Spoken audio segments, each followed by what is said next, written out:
Hey guys, so today we are going to be doing another compare and contrast text structure passage. This one is a little bit longer. It is about 2 pages, and we are comparing and contrasting the Olympic Games then and now. So now, unfortunately, the Olympics did get postponed until next July, so it's kind of a bummer, but that's all right. We can learn about it and we can compare how they are now to how they used to be. After the passage, we do have a Venn diagram to fill out. Remember the first video that I made about keeping the Venn diagram in your head? There was a reason for that. So let's get started. Go ahead and follow along if you have these, or just follow along by watching the video. So Olympic Games then and now. Have you ever wondered how the modern Olympic Games compare to the first games played in ancient Greece? Many things about the Olympics have changed, but one thing has always stayed the same. The Olympic Games are an elite sporting competition. The ancient Olympic Games were played between 776 BC and 393 AD. Then, in 400 AD, the Games were banned by the Roman Emperor. It was not until 1890 when Pierre de Coubertin revitalized the idea of the Olympics that the modern-day games began. Just like during the ancient games, the modern games are held every 4 years. In the ancient Olympic Games, only people of Greek descent could participate in the events. So if you were Greek, you were good to go. If you are from somewhere else, no bueno. Only a few hundred athletes participated in the first games. In contrast, nearly 3,000 athletes from over 75 countries compete in the modern-day events. So just in this paragraph alone, we were given 2 things to compare and contrast. Keep that in mind. So on to the next page.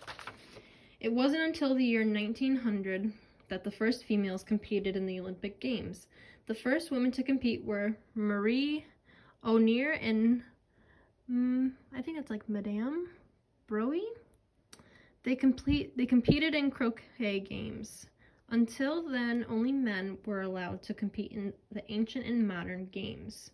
Similarly, many of the original events are still a part of the Olympics Games today, like running, discus, javelin, and wrestling.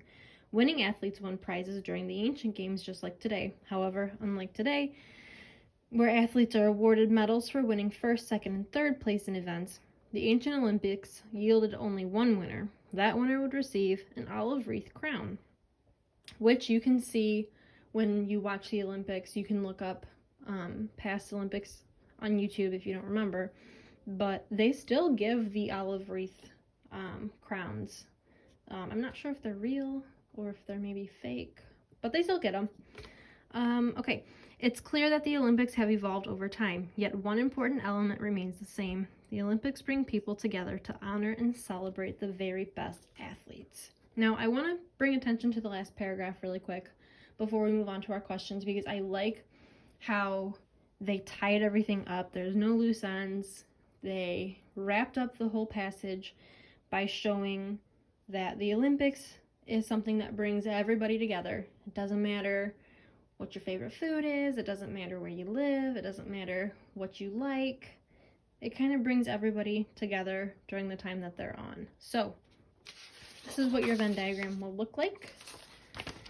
Compare and contrast ancient games and modern games. So what are some of the ways that the ancient games are talked about? We are told that they are played between 776 BC and 393 AD. We were told only people of Greek descent could participate. Females could not compete in the games. And the winners got an olive wreath crown. Whew, say that 5 times fast. Let's go ahead and pause the video if you need help to finish it. We're going to move on to modern games. So again, just like I said in the last one, if you bring up the time period for one of them, you've got to bring it up for the next one. So, played between 1890 and now, athletes from many countries can participate. Women can compete in the games beginning in 1900, and winners get medals.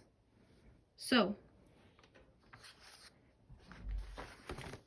in the middle of a Venn diagram, that's how we're telling that they're the same. So, elite sporting event held every 4 years. At one time, no woman could compete. Running, discus, javelin, and wrestling are part of the games. Winners won prizes, and they bring people together. So again, my left side is giving me the facts about ancient games. My right side is giving me facts about the modern games. If I have one fact from the ancient games, I have to have a matching fact about my modern game. See how they go kind of back and forth? And then my middle section is telling how they are the same.